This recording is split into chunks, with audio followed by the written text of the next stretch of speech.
Hey everyone, it's VHS Massacre Radio. I'm your host, Tom Seymour. And I'm your other host, Ken Powell. And we're here to talk about a fabulous movie today. Ken, do you want to do the introduction? Well, yeah. Let me check back there with our main man, see if we can get that title for us. Tim, you got the video for us there? You guys totally just saw this come from my hand, but we're just pretending Tim brought us the Final Sanction. Wow. Yes, this is... we don't want to dig too far into it because I think we got some other news before we start reviewing the Final Sanction, but it is directed by the same director of Deadly Prey. David A. Pryor, who sadly passed away just a few years ago, but not before making the sequel to Deadly Prey, The Deadliest Prey. Well, maybe we could give that back to Tim until we actually hit the... Tim, you grab that? Hold on. All right. You guys totally can't see that there, right? No, it's a... Smile. We'll stick it here like this. There we go. It's just part of the video shelf. I wanted to, you talked a little bit about it in the sort of mini episode, but I wanted to hear about the field trip to the Troma set. Yeah, so for you guys that don't know, we're working on VHS Massacre, the sequel, and part of the process was interviewing Davy, Roshan back. Probably been about a month now. When she first started working on Troma's Shitstorm, which I keep calling it Shitfest. After we interviewed her, she was able to get us an invite to the set. Unfortunately, Debbie had already filmed all of her scenes and had left after finishing all of that. So I went out to Troma set, which they were working here in Astoria, which is really cool. Down on, I think it was like 14th Street and 3rd Street and something. Is way out there. Part of Astoria I hadn't been to before. Not too far from the water, and in a kind of a crummier section. A lot of broken down houses and warehouses, and a lot of construction going on. Kind of fitting for Troma. It's definitely part of Troma's image. Like the house that they were using for the production was it was probably like one good rainstorm from being condemned. But that's the Troma way. I'm sure they got it for the cheap. And those guys, they invited me out. They were very open to having me behind the scenes and filming these guys as they were setting up for their shots for the day. Unfortunately, again, we were catching them kind of on the tail end, so there wasn't any of the big stars that most of those guys had already finished up most of their scenes. It was a couple of extras doing some stuff, but I was able to get Lloyd in action a little bit. He came onto the set, and you could see the energy just changed kind of when Lloyd appears. Again, a man that's in his 70s and still hanging out there with the youngsters. And it was a very hot, miserable day. Anybody that lives here in New York City over the last couple months can kind of attest. Day was no different. Humid. Yeah, we got the little rags here. It was fun. I got a lot of cool scenes. Unfortunately, there was no special effects shot that were being done that day. Didn't get to see any of that. I did talk to one of the special effects guys, though. He's a really cool guy. I can't remember his name offhand. But it was his first Troma film. And he's this huge Troma fan. He's like, this has always been my dream of mine, and he was kind of living it out on the set.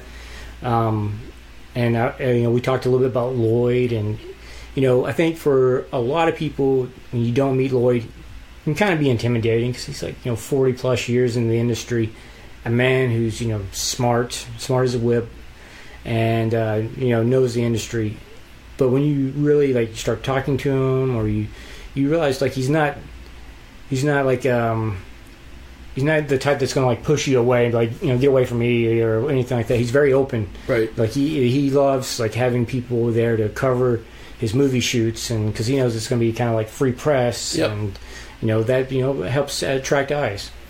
Yeah, I think that's been a lot of the cornerstone of their PR is to go to not spend a lot of money on PR, but to be out there as much as possible. So God knows how many cons, Comic Cons or various horror cons that Lloyd goes to, but it's got to be in a year.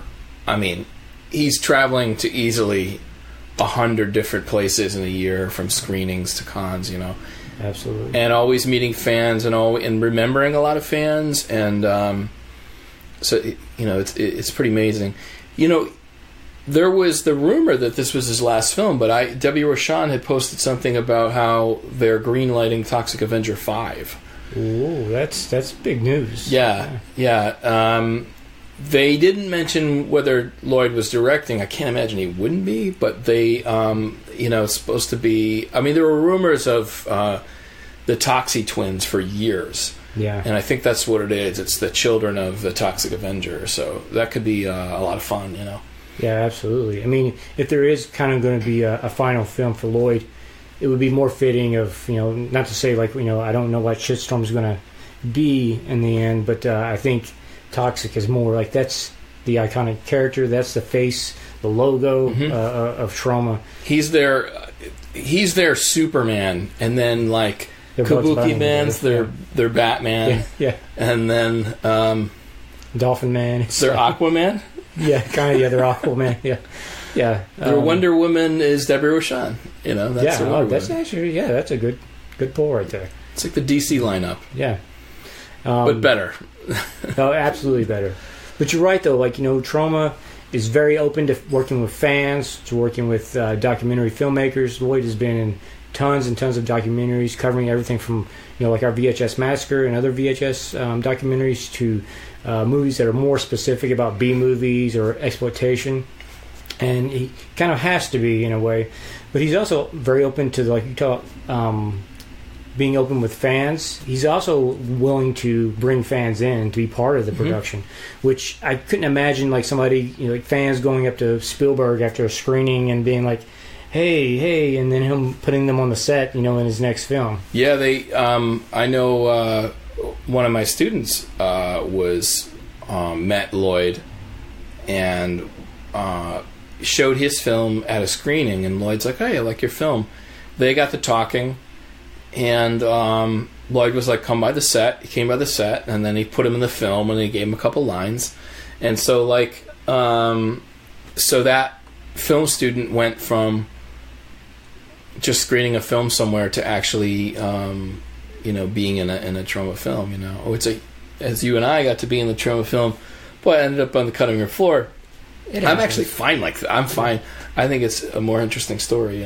Well, yeah, because I mean, for those that haven't heard the story, it's in one of our, I think, Cine episodes from early on. But Tom and I showed up. I think that was the day we were signing the contracts, right, for VHS Massacre. Yeah. Showed up. They were in the process of. That was the day that they were filming a sizzler reel for, I think, Sci-Fi Network.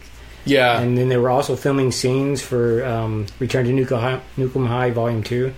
And, they were like, what was Lloyd said something about us. He's like, they're too old to be students. Oh, yeah. So John over there was like, hey, these guys, why don't we put them in the film? And Lloyd's like, Jesus, these guys look 80 or something. He said something crazy.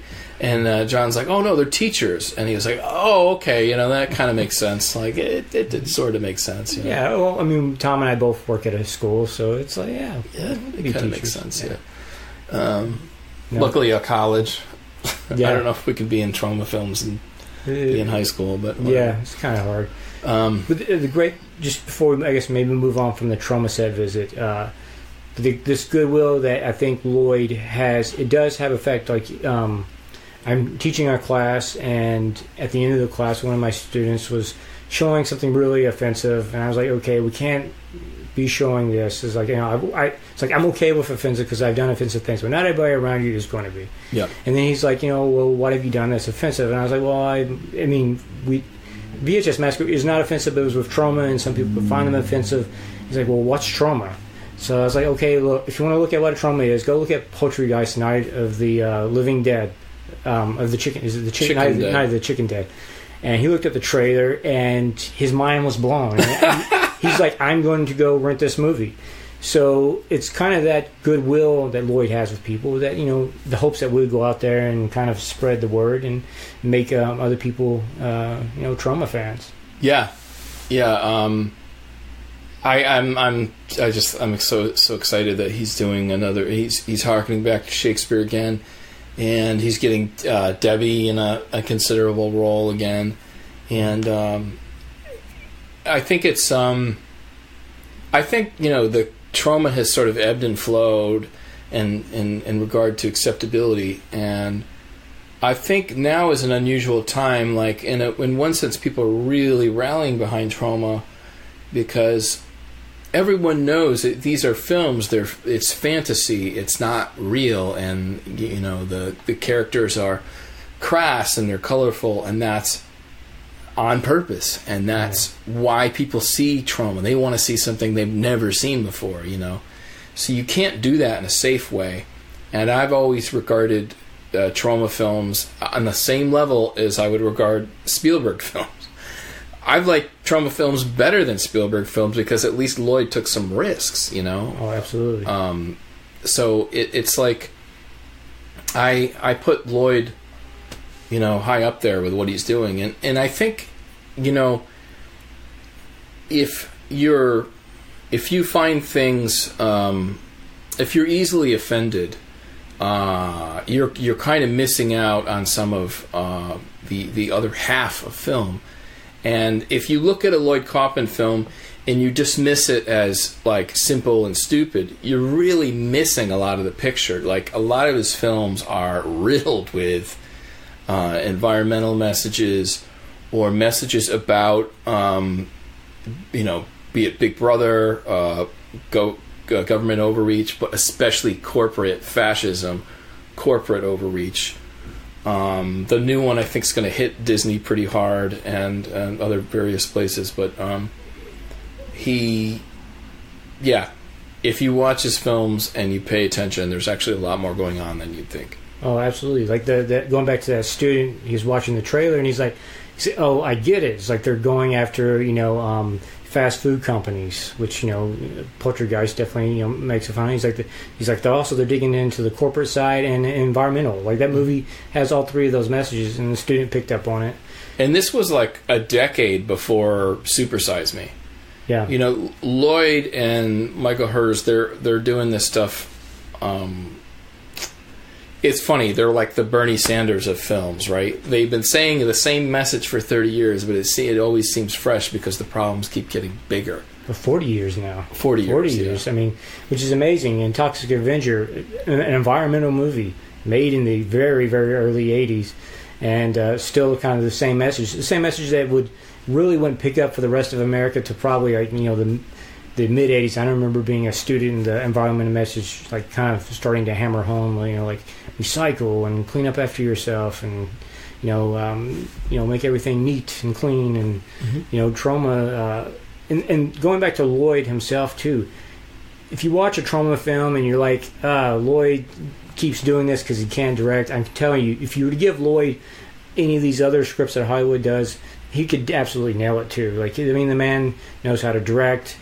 If you look at what he does with those films and the little amount of money that they have and the resources, he absolutely gets everything that he can out of it. And I'm hoping, you know, just like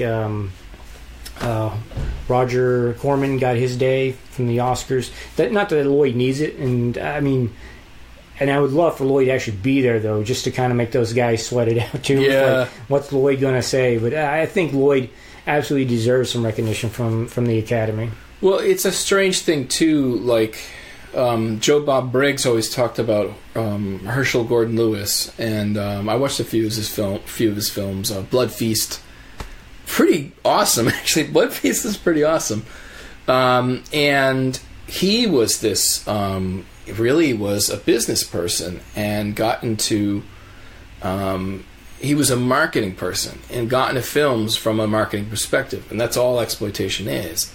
You're picking a specific thing to market. So Blood Feast was about blood and cannibalism and stuff like that. And so, you know, that was someone, I think they said when he died, the New York Times were like, oh, he influenced all these people, and Joe Bob Briggs was just calling out the hypocrisy of ignoring him, the guy's his whole career, you know. Lloyd is more than that. Lloyd is somewhere in between, you know. He's not quite Roger Corman, but he's not Herschel Gordon Lewis, too, because he's had, in the 80s and 90s, Troma had mainstream appeal from a Marvel comic book to a network children's TV series. Yeah, with toys. Like toys, yeah. So, who knows what'll happen, you know? I mean, like I said, I would love to see him get some recognition. I wouldn't want to be in, passing that he would finally start getting. I mean, I think New York Times has kind of always been a champion of Lloyd. They'll run features on him here and there. They'll cover him. But I would really love for Hollywood in a way, because if you think about all the people whose movies have passed through him, or like who started their careers with him, it's a pretty long list. Like, again, maybe not quite as long as Roger Corman, but Roger Corman also has been doing it for maybe even twice as long as Lloyd's been doing it. Yeah, and the funny thing is, really the roster's gained, become more impressive over time. Like, if you think about when, people were talking about Roger Corman, it was like, whatever, 20 years after he'd started, people were like, oh my God, Francis Ford Coppola, Jack Nicholson, all these stars, Well, if you look at Lloyd now in 2018, it unfortunate what happened with James Gunn, unfairly, but James Gunn still, you cannot take away the mass success of him, Matt Stone and Trey Parker, Eli Roth. He's got enough. Marissa Tomei.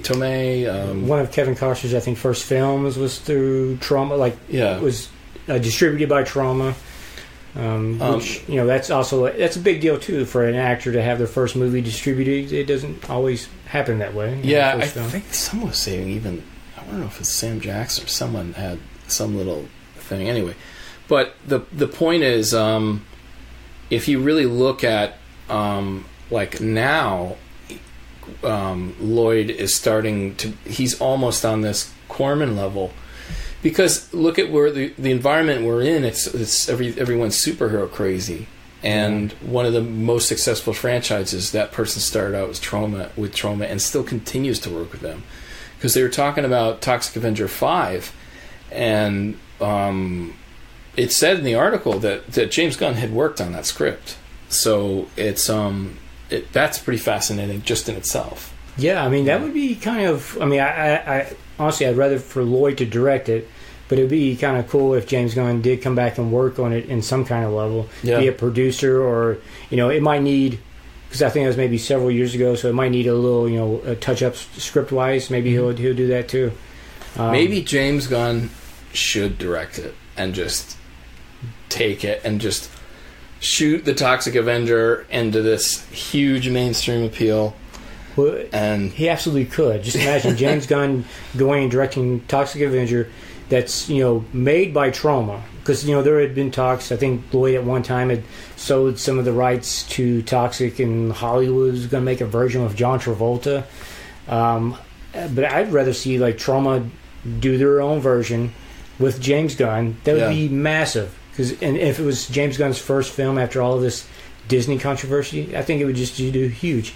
And I know Bautista is one of the main actors that is totally back James Gunn. Just imagine if they could get Bautista in the Toxic movie, if he's the villain, or if he's maybe one of the Toxic twins. Toxic. or Toxic, yeah. He could be Toxic. I mean, that would be huge. That would be insane. Anyway. Yeah, a lot of fascinating options, It's kind of crazy, because if you guys followed Troma the last... I think maybe after Poltergeist up into Return to Nukem High, there was kind of this period where there wasn't a lot of output. It was almost close to a good 6 or 7 years.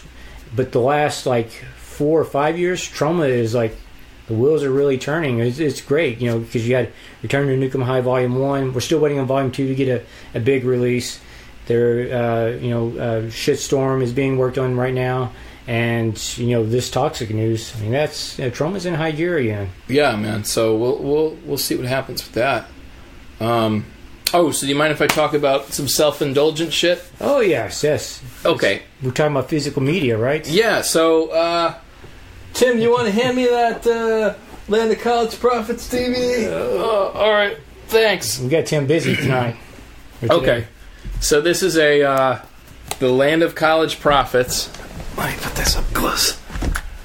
Camera might spaz out or. I just popped the mic. That's all right. There we go. Land of College Prophets. And what is this Land of College Prophets for the uninitiated? Let's see. Let me just do this real quick. Yeah. Okay. So the Land of College Prophets was a film. Really, we probably shot it in 2003, 2004. And then we put it out in 2005. And it's essentially low-level superheroes that work at a community college is the best way to describe it. That awaken a haunted wishing well called the Well That Ate Children. And it begins pumping toxic water into the water supply, and then people go crazy and get their own superpowers. And so it's a very strange film. It's a little embarrassing for me to watch now in 2018, given that, it's essentially 15 years since we shot it. And I really hadn't thought that much about it in a long time.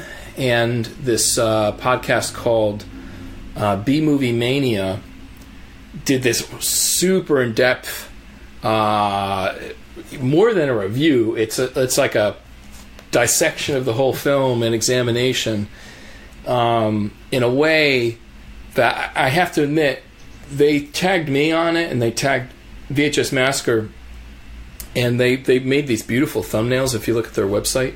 So check out bmoviemania.com or just Google B-Movie Mania. It's episode 12. And I was sitting down to eat lunch, and I saw this thing, and I started to get nauseous. I was like, I don't think I can listen to this, because I thought they were going to just shit on it all day long, and they would be within their rights to. I mean, that is film criticism, right? And they were nothing but kind about it, and they saw some value in it.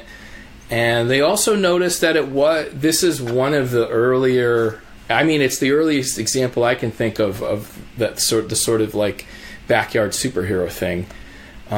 You could argue that Toxic Avenger was more than that, and even Handyman, I guess, is the closest thing I can think of before this in regard to the sort of backyard superhero. Maybe Blank Man. Blank Man, yeah. Blank Man. The Hollywood's had like a kind of a flirtation with the idea, but they've never really, I think, done a decent enough job that would catch on until kind of like later on with going back to James Gunn with Super. James Gunn's Super. The Hit Girl, what was that franchise? Oh, Kick-Ass. Kick-Ass, kind of. But the thing with Kick-Ass is that was, I don't know when that was first written, but that was written probably way before this. But if you go back to actual comic book, I'm sure you could find that shit in the 70s. I have no idea, but as far as films, you didn't see it that much. There was one called Defendor with Woody Harrelson, where he was like a low rent superhero, and then there was one with Michael Rappaport. I forgot what that one was called. Yeah, I'm totally blank on that one. But there was a slew of them, but this was like possibly 5 or 10 years before that, and we actually, so this was distributed by York Entertainment, and York Entertainment got into all the Hollywood videos and movie galleries at the time, and that was like a huge deal for us. But when we submitted the film to companies for distribution, we submitted to Troma. This guy Edward Haven, we submitted to them. They wanted it, and I remember getting the email, and he said, we do think this film is worth distributing. And my mind didn't want to accept it, and I literally read it as this film was not worth distributing. And I was depressed the whole night, went out with my brother, and we drank, and I was depressed. And they're like, well, show me the email. And so I showed them the email, and they said, they want the film. They wanted the film. And what it was is, at that time in 2004, I guess it was, I talked to Lloyd, and Lloyd had said, look, we like your film, but you're never going to make any money with us. And at the time, we had spent $12,000 on Atlanta College Profits, and we were just not in a position. I wanted to put it with Troma, but we thought if we went with York, we'd have a better shot to recover money and then get in larger venues. And what happened was, they screwed us. We never got York. York screwed us. We never got paid anyway. But we did get in all the video stores. And so this kind of walked me down memory lane, and it kind of made me realize, like, at the age of 41, I'm a direct-to-video director. Like, I have to admit that's what I am. So, but going back to the B-Movie Mania guys, again, yeah, Tom had sent me the link to it, and I listened to it, and I'm like, it's definitely a very. I mean, they kind of developed their own mythos with the movie, which is kind of cool. And like one of the guys that talked about, and this is what I've always felt like with the Atlanta College Profits. He'd seen it years before, like maybe around when it even was, I think, first released. It was a while ago, and he basically saying like he didn't like it then, but he went back and for this movie, for the review, he watched it again, and he absolutely loved it. And what I think is, and how I felt about it, is that kind of humor wasn't as popular then as it is now. I think like that kind of humor that's in the movie, where you have kind of, I mean, it's very abstract's not the word that I'm looking for. It's random, or no, yeah. I guess there's some kind of randomness to it, but there's a word in my mind. I can't think of it right now. Can't remember it now. But it's kind of humor that's I think really popular right at this moment. That a lot of people like a Dan Harmon and these guys are kind of using that again. Didn't catch on. Like I think even Dan Harmon with his he had this pilot he shot called Heat Vision and Jack. It was starring Jack Black, and he had this, motorcycle. They talked to him, and it was kind of similar in some of the humor in the same way. And that pilot got rejected. And I feel like today, if they were to make that same pilot, easily be picked up, would run for 5 seasons, it'll be a huge critical success.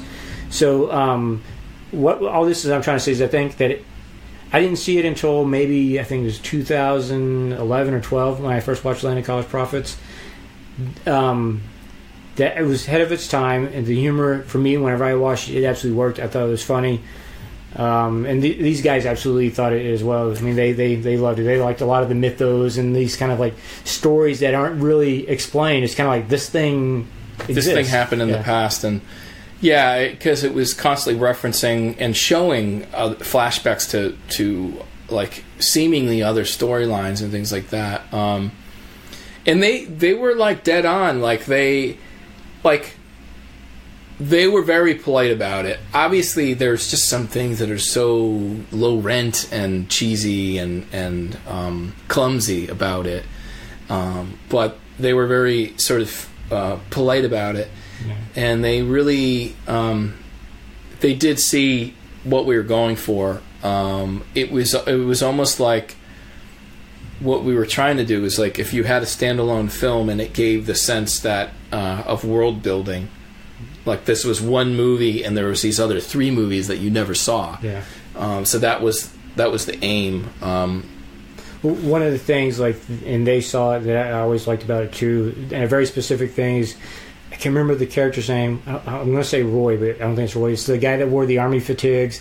Yeah. And it's this very kind of like matter of fact way that you're like, because at first you think, oh, he must be like some kind of ex-soldier, but it's like. He worked at a chicken place that they wore... Sergeant Poultry's, Yeah, they wore an army... but it was kind of a matter of fact. It wasn't like... And a lot of humor that there would be like... if somebody was to say that, it'd be like, ha ha ha, he worked at a Clucker's or Sergeant Poultry. Yeah. It was very kind of, like I say, again, matter of fact. Like, well, yeah, we did try to, like, everything was supposed to be rationalized. Like, Midas had it, like, him and his 3 henchmen, they were all wearing security cards because that was their job. My character's the only one where it was like, my father was a priest and he gave me the clothes, and when I put on the clothes I felt like I would do less evil, right? So that was like the angle with that. And then every Billy and Million, they were sort of like blue collar, so they had their outfits. And Third Reich Jones was possessed by the water and he turned blue, and so there's some magic woo in there, as they call it, but it was like we were trying to rationalize everything very clearly, so that was like a goal, but anyway, so thank you to the B-Movie guys. But I was just thinking about the course of my career. It's like I really started in the late 90s, and you could say I in one way belonged to that late 90s indie film movement, even though I was at the very, very tail end of it, because I think Thrilka Jack was the first video feature. It was unwatchable. It was like us running around in our underwear, basically. And there was that, and that was in the late 90s, and then Everything Moves Alone, I think we shot in 99 maybe, and that had a theatrical run in New York, so I got a little taste of being part of the theater culture. And then Atlanta College Profits was Hollywood Video and Movie Gallery. Later, Bikini Bloodbath and Atlanta College Profits were on Netflix, and then London Betty was on Blockbuster, and that's gone. And now with VHS Massacre, I'm on Amazon Prime. And so it was kind of like a realization. It was like, like trying to say, oh, well, I did all this work, I won all these awards, I do have this like news background and worked on some Emmy-nominated stuff. But really, for my own work, I'm a direct-to-video guy. It was a kind of a realization, like, at 41, I need to just start owning that. I'm a direct-to-video guy.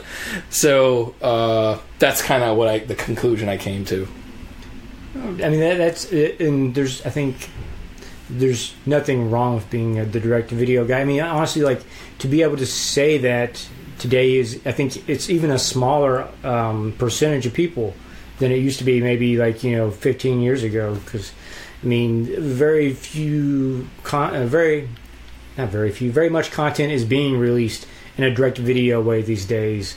It's like that pool is closing in, and the discussion I have with the professor about physical media and the going back to the exploitation stuff and how we're losing that stuff, and I feel like we're also losing some of our direct-to-video directors, and those are jobs and careers. That pool is, kind of dwindling as well.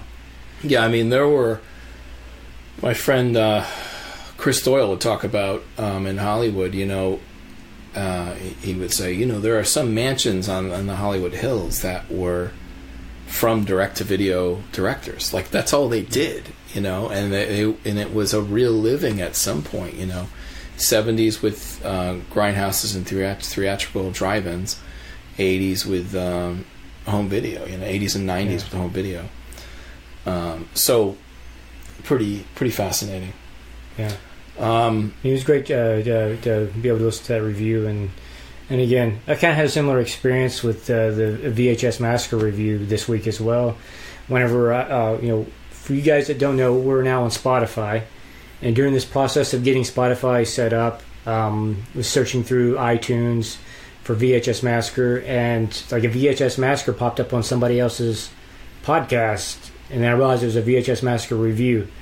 And it was the same thing of I don't want to sit down and listen to this, because it's just this fear. And we've gotten plenty of positive reviews for the movie, that anything negative now I don't think would affect me, but you still don't want to like sit down, listen to something, and hear somebody completely shit on it. I wish I remember these guys. Flesh Wound Radio. I think that's the name of the podcast. If you guys want to check it out. It was, I think, less of a review and kind of a way of using our documentary to springboard into the topic about physical media and their own collections and things that they like to collect. And the movie's kind of been that kind of thing for a lot of people. There was a group, I think, down in Virginia maybe that had their own VHS Massacre hunt that was using the movie as kind of like a springboard for that. But the guys, they seem to really enjoy it. So it's like sometimes you got to just dig in there and read the review and see what people think. I mean, it does feel good whenever you hear something positive. Yeah, I think I listened to that one. It was pretty good. Yeah, I felt the same thing. Just examining essentially the culture of it, but yeah. No, I mean I'm excited about part 2. At some point we got to talk to Debbie about trying to get another Joe Bob Briggs interview. She had said he's on board for it. We just gotta contact him, set up a date. I'm excited for that one because just in a shorter period of time, a lot has changed for Joe Bob himself that we can talk to, including the evolution of the industry itself. Because that last interview, I think, was in 2013, so it's been 5 years, almost 6 years since then. Yeah. So that'll be really cool. Well, what do you think? Should we get to the old? Should we ask Tim to? Hey Tim, can we get that Final Sanction? Yeah, put it back on the shelf and then bring it back to us. There we go. Final Sanction. Yes, yes, the sweet VHS. I know I hate to destroy the illusion, but this actually isn't the real VHS.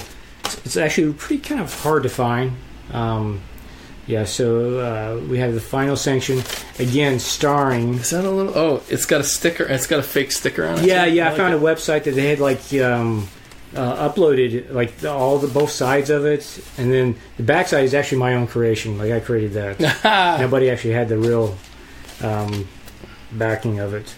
But the Final Sanction, directed again, like by one of our favorites, of the best worst type films, if you want to call them that, Deadly Prey. This is David A. Pryor, starring his brother Ted Pryor, who for some weird reason I kept calling him Mike Pryor to my wife because she wanted to look him up because she's like, he looks exactly like Christian Bale. And he does. And she's like, he kind of sounds like him too. And I'm like, yeah, I guess. I guess just because I had seen him from Deadly Prey, like I kind of already knew who he was. But she kept looking up this Mark Pryor guy, and I guess there's a baseball player named Mark Pryor. And I was like, no, that's not him. We eventually figured it out, though. It's Ted Pryor. But also starring another one of our, I think one of our favorite B-movie actors, Robert Z'Dar. The Face. Yeah, Robert Z'Dar. I love Robert Z'Dar. He's, I mean, one of my favorites is Samurai Cop. He was Maniac Cop too, I think. Yes, he was in the sequels as well. Oh, okay. There's a couple sequels. So that's one of his iconic roles, Maniac Cop. I gotta watch that. Maybe we should watch those again. That would be fun. Yeah, we should. Yeah, maybe that'd be our next review. Maybe we'll do that trilogy. I think it's a trilogy. Oh, that would be great. He's just. How do I describe it? Like. He takes his roles very seriously, and I mean it can't have been easy growing up with a jawline like that. I mean the guy is just. Speaking of his jawline, I have the VHS Lopedia, so this is where I'm going to be pulling my facts anytime that we use in the show. And according to the VHS Lopedia, his jawline is actually from a disorder called tuberous, where like the part of the bone is missing in the jaw, and it causes it to look that way. For some kids, it stops at an age of the disorder. I guess it kind of like, I don't know if it like regresses or whatever, but for others, it maintains its way until adulthood, which I think he's one of those.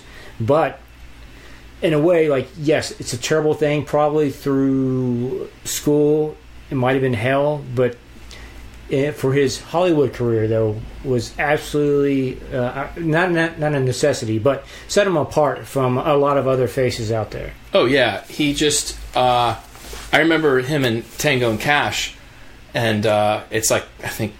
Was it, Stallone goes, I broke that guy's jaw, and then Kurt Russell goes, you broke that jaw? And he just became this, almost like supervillain, he was like, oh my God, look at that guy, like, just look like the toughest tough guy, essentially, Yeah, well, according to VHS Massacre, he also was a college football player. And a Chippendales dancer at one time, and I couldn't figure this out, but he was also a member of the Chicago Police Department, and I don't know if he was a Chippendale dancer and a member of the police officer in Chicago at the same time, or if it was like one or the other. He was like a real maniac cop. Yeah. Once he had finished college, he joined the police force and was a Chippendales dancer. But then transitioned over to Hollywood, and again, like we say, a lot of iconic roles, including Samurai Cop, which he dons an actual beard for that, and my wife Christy's like, looks a lot better with the beard. Yeah, he looks better with the beard. Well, depending on what you mean by better, right? Because in Final Sanction, he was attractive. He was pretty. He was buff. He's like he's always been like kind of a meat tank, but in that movie he looked. And honestly, I feel like of all the Zadar movies, this might be some of his better acting in terms of like the beginning whenever they were torturing him. Yeah. I don't know, there's some like really intense scenes, and he was believable as a guy that was like, having these, I guess you would call them visions or manifestations, being this tormented Russian soldier. Yeah, and he's essentially being programmed. They don't get into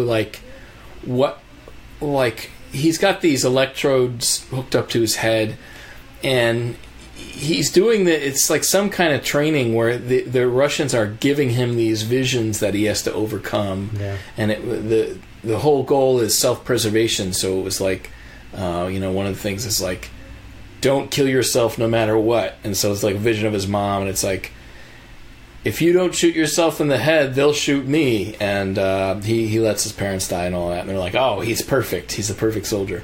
But I guess we should talk about the plot line. Yeah, right? yeah. Sorry, I jumped in ahead, but no, yeah. Well, I just like I was thinking of Zadar and that performance, and like I really loved the beginning performance. But yeah, I think the plot it's essential to this movie. Well, it reminds me of Robot Jocks, which I think I don't know if that's Robot Jocks is Charlie Band actually who produced it. Anyway, what it is, it's the Cold War, and they just barely avoided nuclear annihilation. And so what happens is Russia and the United States agree to come to terms, and they decide that the best way to settle the fate of specific battles or wars is to have their best soldier from each side go into this, whatever. It's like a 20-acre arena. A setting, I think it was in Virginia. And then to just kill each other. And so that's the setup. So the American picks their best soldier, and Russia picks theirs. Now, the Russian one, Robert Zadar, you kind of get it. Like, oh, this guy's a super soldier. He's amazing. The American side, it kind of makes no sense to me, really. It doesn't, but there's also, going back, there's a couple things I want to say about the beginning of the movie starts off with basically kind of like a nuclear war between both sides.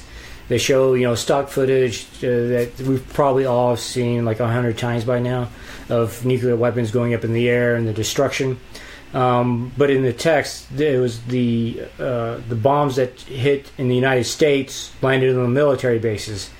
They said it killed tens of thousands, which I don't know, kind of felt like a low number. It wasn't like, oh my God, I feel like it should have said millions, but I'm assuming that it killed most of the main military people. I missed that. That was my assumption. Yeah. And that this guy that was in the military prison was kind of like the last good soldier, even though he was in prison for supposedly getting his that makes sense. Platoon murdered. So the active duty people were all annihilated. Yeah. And because he was like in the brig or whatever. Yeah, in Fort Leavenworth, which isn't actually an active duty base. besides a few little military generals that we see occasionally, we only have like this. I forgot his name now. The other character was training him. Well, no, Ted Pryor's character was Sergeant Botanic. Botanic, yeah, Sergeant Botanic. He's like the last Rambo figure, which this movie definitely has a couple, I think, nods to Rambo. Zidar's character runs around with a bandana and looks kind of similar built to Stallone. Yep. And then Botanic is kind of like, a loose cannon type soldier. Yeah, that makes so much more sense for me now. Okay. It happens, like I say, again, it's happening early on. And before we move on from the nuclear thing, too, they show, like, the two different sides, Russia and the United States, kind of reactions to this nuclear war. And I always find it funny, like, a lot of images shown of Russia, like, in this period is always, like, older people. And then the people that they chose for America, like, they show a bunch of students, they show, like, younger working age people. But in Russia, it was, like, these older, like, in their work clothes, or, like, the handkerchiefs around their neck. It's kind of like a stereotype. I don't know. It was just a little something I noticed and just made a little check mark of like, oh, that's kind of weird. Yeah, right. That makes sense for the time period. Like that's how it represented it. Yeah. That's pretty fascinating. Well, it didn't show any Russian children, so I was like, maybe they didn't want you to kind of feel as much for the Russian side. But then they showed the American school children. Well, the actor William Smith, when he pops up on screen, I'm like, I know that actor. Yeah. And he starts doing a Russian accent, and you're like, "Oh, come on!" But as it goes on, I buy it more and more, and I think it was because I think I remember him from Any Which Way You Can, and I think he was also in Any Which Way But Loose. But I think he was the biker gang villain. So it was Clint Eastwood with the monkey. It's a Clint Eastwood monkey film. They're fucking great, by the way. So he's like one of the villains in that. He's also in BJ and the Bear, a movie about another monkey. I mean, a TV series about a monkey in a truck. He was also in Red Dawn, which he played another Russian. He was in a ton of, like, if you can think of any 80s series and kind of throw a dart in it, he was probably in, like, Simon and Simon, I think The Fall Guy. He's a very common face if you had, I think, been a child or an adult in the 80s and you watched a lot of TV. Guest starring. He was in Nash Bridges, Walker, Texas Ranger. Oh, really? Okay. Ton of work. Like, he has that face where you're like, I know him in something. Yeah. It just, now I'll never forget because his name's fucking Will Smith. Yeah.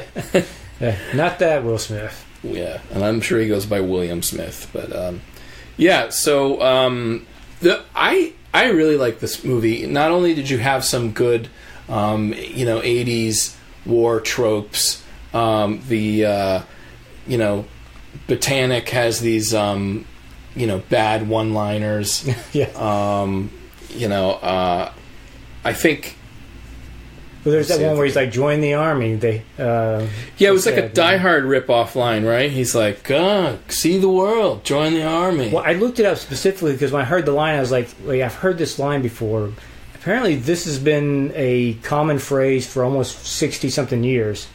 Like, it had been common with the military about, because the army has been like, join the army, see the world. Yeah. And so I guess there was some kind of satire article or something in the 40s that it was like, join the army, they said, and see the world, they said.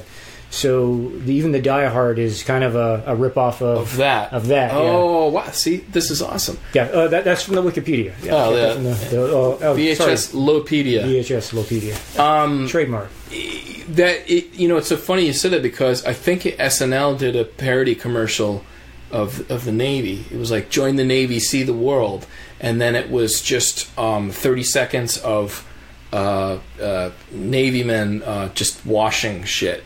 Like doing dishes and scrubbing decks, and it was like, join the Navy, it was just all hard labor, And for you guys that might be on the edge of deciding to join the military, I can tell you that is a very true image. Even for the Army, the Marines, you do a lot of other stuff of like mowing yards more than you do sometimes of action. So a very true commercial. Well, speaking of Action International Pictures, AIP, produced this thing.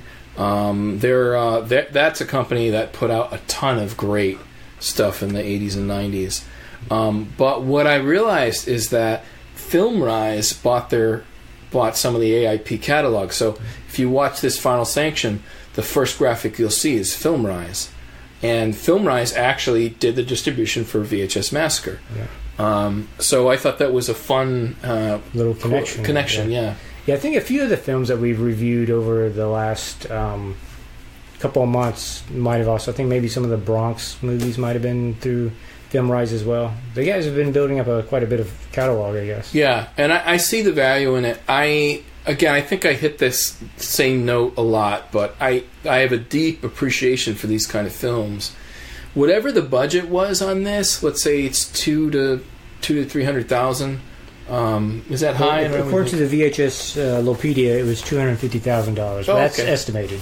Estimated $250,000. So, if you look at the amount of time and effort, to cast this, go to those locations, use squibs. There's a lot of good explosions, real explosions, and there's just always going to be this deep appreciation of they didn't green screen it. It's not a bunch of shitty digital effects. This was all real. They were there. Sets like that were grueling. You're working very long days. They probably shot the thing in less than a month. And this type of film is much rarer today. You're just not going to see it made the same way. And I never made a film even on this level. Like my biggest budgets were at the max about $15,000. So when I get to see a new one, like this is totally new for me. I'd never seen it, and so I love that. It's like a little treasure. It's a window into how they made films. Yeah, absolutely. And if I had I think I loved it too. If there's any gripe, it would be that I wish they would have started off with maybe a team against each other, because it's only in the opening scene whenever they're the opening fight between the two, and they're in this little tiny forest with really small trees, and they're shooting machine guns at each other, and they're never hitting each other. And I'm it makes them kind of look both weaker because they're supposed to be badasses. It's like if they would have started off with a team and they would have taken out each other's team, then it would have been them two. It had made them seem even bigger and more badass. Yeah, the only setup we get is Botanic has a kind of clumsy fist fight prison scene. Yeah. So he's a tough guy. Yeah. And then Zadar, you just have to look at his face and you're like, oh. There is an opening scene of him. He's got these shovels, and you squeeze the shovel, and then the shovel blade flops out. So it's like a military shovel with a sharpened edge. And there's a scene of him just throwing shovels and hitting targets. It was pretty weird. Yeah, it was. But because in the Army, we get those. They're called E-tools, the entrenching tool. And I'm like, it's kind of weird that they show him getting ready for battle, and he puts two of them, he opens up a case. It's got a whole bunch of them. I'm like, okay. Yeah. It's this is kind of daring. I like the choice because it's in Hollywood, it would have been maybe a knife set, and they'd be like, oh, okay. But the choosing of an entrenching tool, and honestly, the entrenching tool is awesome. I love it because it's, on one end, it's kind of serrated, so you can use it to chop stuff. The other side's kind of sharp, too. You can dig stuff with it. It's an amazing tool. We used it all the time in the military, but never, and we're told that we could use it in combat, but to actually see it as a tool of choice was kind of badass in a way. But kind of weird though the first time you see it. Also a throwing. I don't know if it's balanced for throwing. You could kill someone with that thing. Oh yeah, absolutely. You could kill somebody with them. But as a throwing object, it's not an axe. An axe has got some balance to it. The entrenching tool honestly doesn't. If you pick up one, they're very, very light. So the idea of using it as something to throw and kill somebody, a little ridiculous. But again, it's daring. It's the kind of chances that I think a lower budget movie like this can take that Hollywood would just automatically go with the throwing knives or ninja stars or something. Yeah, there is this sense, right, that like mainstream cinema won't even bother to do something weird because they'll know the backlash will be just they're going to get shit on by social media, like, oh, you idiots, why'd you use this? So it's like, so everything ends up being so similar, Well, you'd have something like the Mythbusters of the world be like, well, according to the science, the blah blah this, and the mathematically they wouldn't work as a throwing weapon.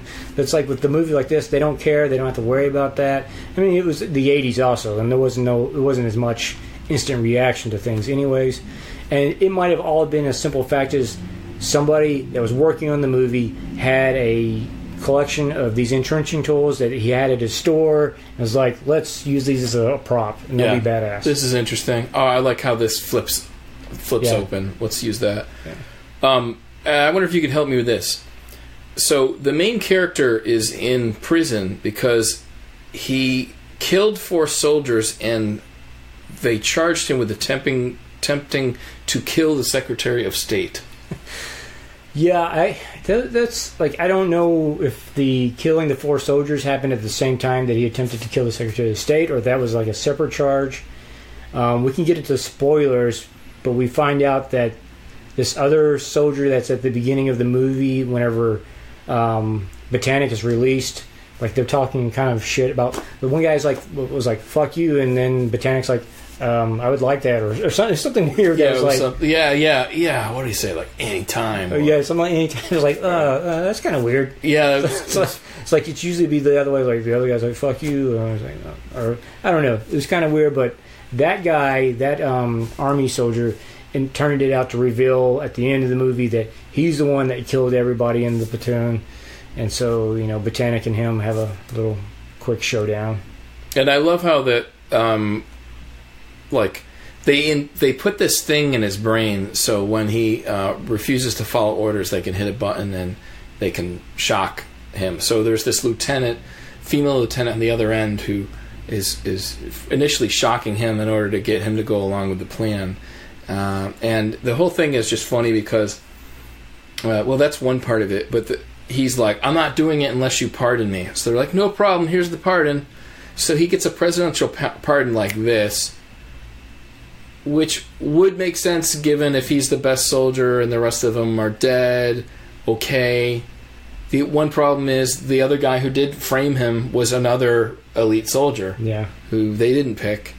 But then also the fact that the Secretary of State would, it's like,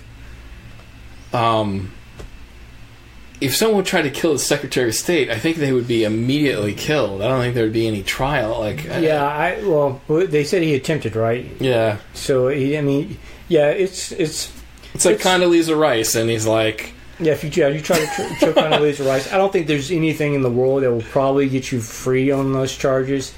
Especially like you say again, the other guy that had framed him was supposed to be another elite soldier because. There was a comment about, like, how does it feel to finish second again or something like that. So, the other guy is a badass, too, supposedly. Yeah, it's interesting. Oh, so things I thought were funny, like, in the Gear Up scene, he's got an Ozzy Osbourne patch. And I think, like, that's, like, it is kind of badass, actually. I like Ozzy. Yeah. But, that circa, like, 80s, like, rebellion, like, Ozzy, man, Well, I thought for a moment... Because, you could see it. I was like, maybe whenever he meets... Zadar's character's name's Sergi. I thought, like, there might be a moment where, like, Sergi would see the Ozzy and that'd be, like, their kind of connecting moment. And he'd be like, oh, Ozzy rules. Yeah. There's a scene... Okay, so they're fighting each other a lot. At one point, Botanic almost gets murdered, but then... He gets shot in the leg and then puts a bunch of plastic explosives on the ground.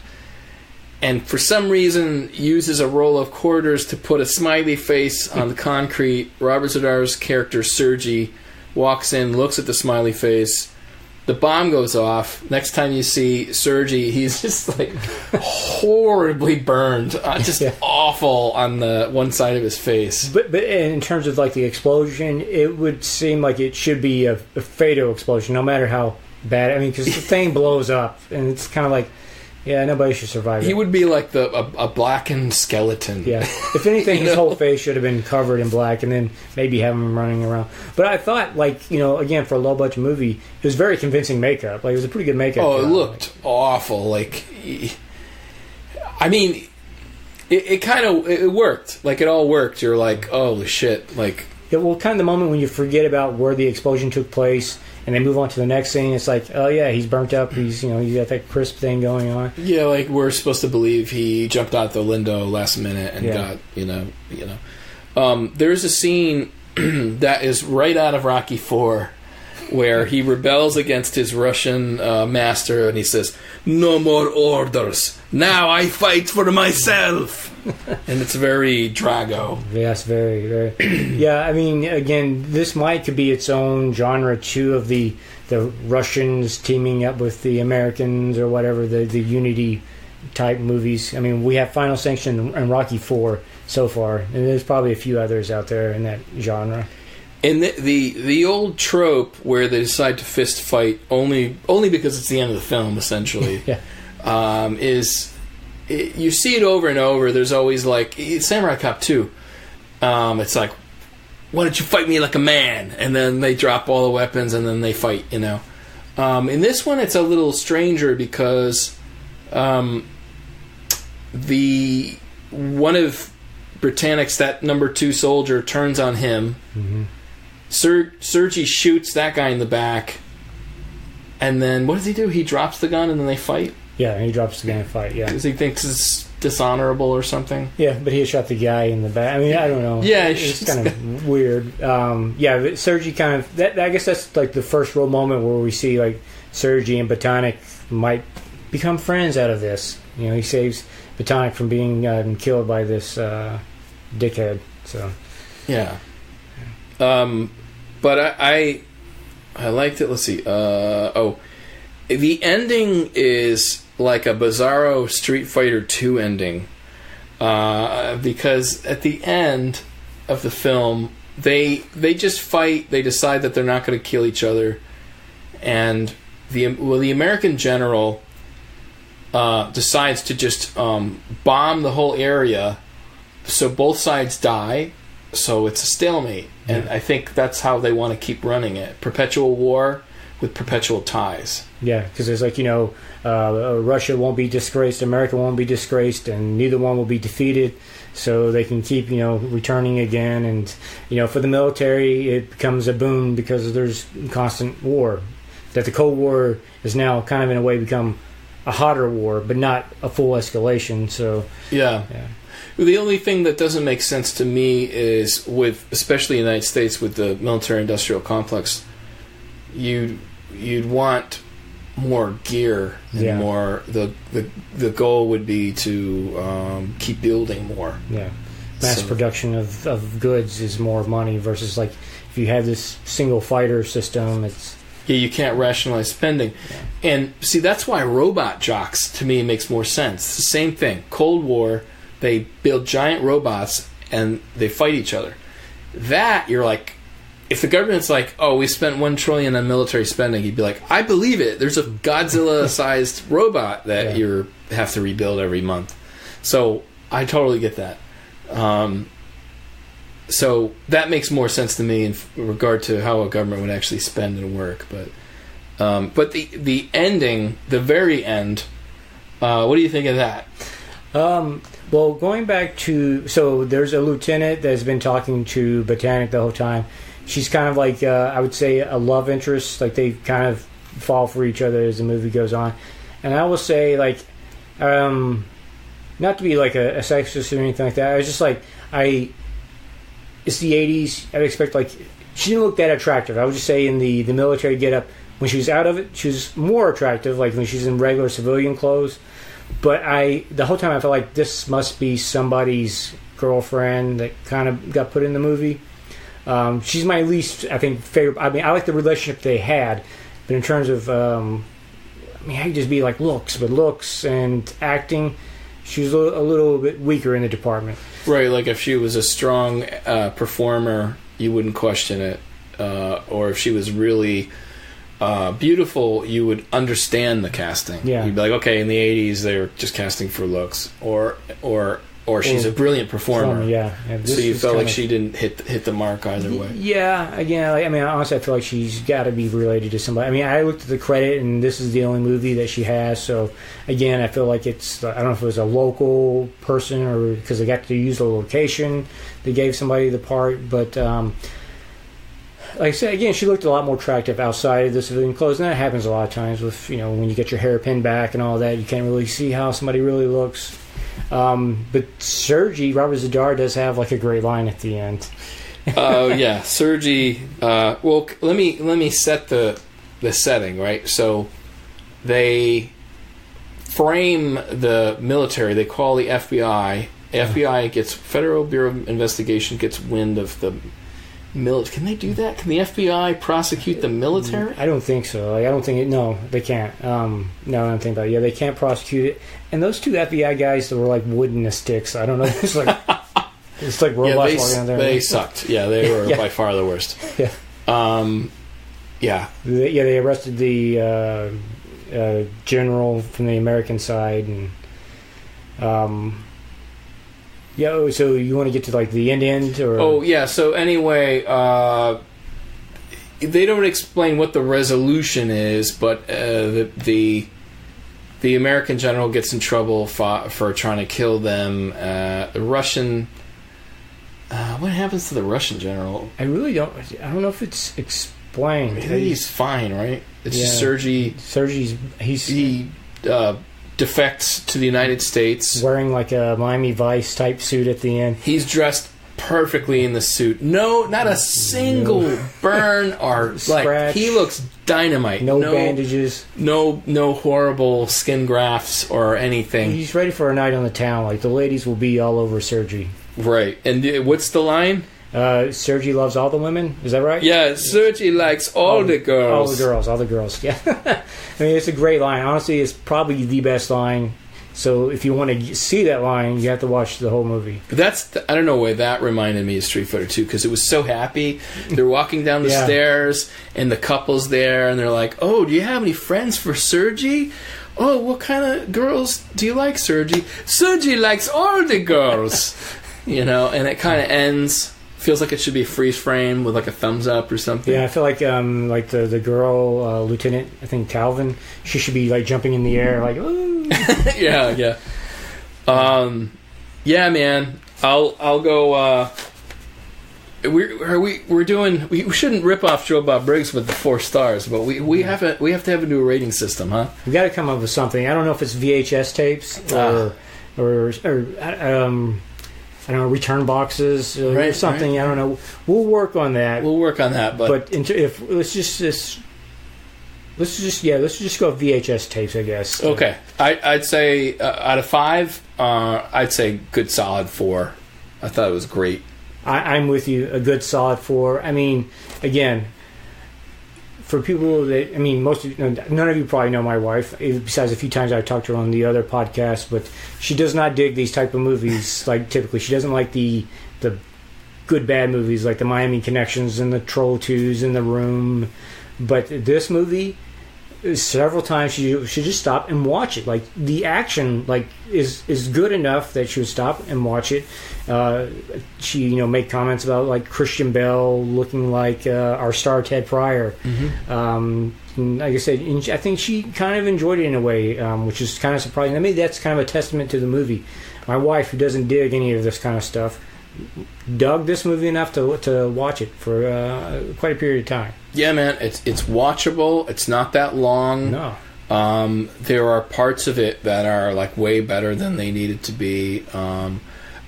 You had said that you had wished that there was like someone could go back to the negative and do a nice like 4K scan of it or something. But I think that would be great, because I think it looks fine the way it is. But you know that if there is a film negative, some of these some of these direct-to-video films never had a film negative, which is the problem. They got the raw footage printed to probably beta, and they cut the beta, and the beta was the master. So that's, for some of these films, it's problematic. Well, yeah, and a lot of the ones that did have film negatives, I mean, honestly, they could be setting in somebody's house. I mean, if it was made by a smaller production company, the director could have it, a producer could have it, just sitting there. And if you know film, it's going to deteriorate after a certain amount of time. So, again, if there is a film print, yeah, I would love to do even like a good 1080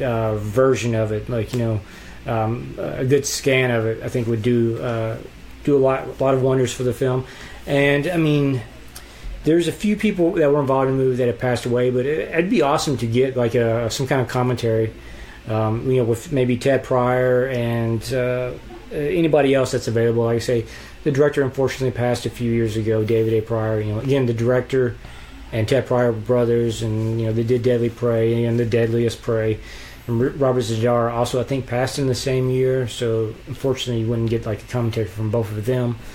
But I think, yeah, they could do like a really good quality release of this movie, maybe package like Deadly Prey, Final Sanction, and maybe another, you know, because David Pryor directed a lot of similar movies like this. And Ted Pryor, the star, going back to the Troma, I guess kind of like bring this to where we started, was in Surf Nazis Must Die. Oh, really? Yeah, he was in it. That was one of his first few films. He's from New Jersey. He's a New Jersey guy. So very cool. Well, that's about all I have. Do you have anything else? Yeah, well, guys, again, we mentioned Spotify, but if you have Spotify, you can check us out there. We're on Podbean, we're on Stitcher, iTunes, pretty much any place that you can find a podcast, we're there. Subscribe if you haven't, share if you want to. We have the Twitch channel. It'd be great if some of you guys would subscribe there as well. That's where the live video will always be. And then in a couple of days, we'll post this feed up on YouTube, so you can subscribe there as well and watch a ton of material from like over 6 years now of doing podcast, including Tom's. I think your Land of the College Prophets is on there, right? Yeah, Land of College Prophets is on there, and interviews with Davy, Roshan, Joe Bob Briggs. Anytime we make progress with VHS Massacre 2, we'll try to post a little footage. Like maybe hypothetically we could post like 30 seconds of the Troma stuff, we, you know, behind the scenes, or if we get to shoot at that Oregon Blockbuster, show a little bit of that. So I think the goal is going to be to keep sharing little bits of content as we build the film out. If you guys would look back, you can see we did a kind of a very similar process. Like there's portions of Debbie Roshan's interview that we had posted before the movie. Joe Bob, that we actually did the whole live stream. You know, is available, and then we posted, I think, a better version at some point. So we've always shared in the process, and we're looking to continue in that tradition. So give you sometimes it'll be a little taste, and sometimes it might be a little bit of a bigger taste. But yeah, and just let you know. Home base is always VHSmassacre.com, so you could find anything we're doing there. So yeah, that's VHSmassacre.com, and yeah, I am your host, Tom Seymour, and I'm your other host, Ken Powell. Check you later.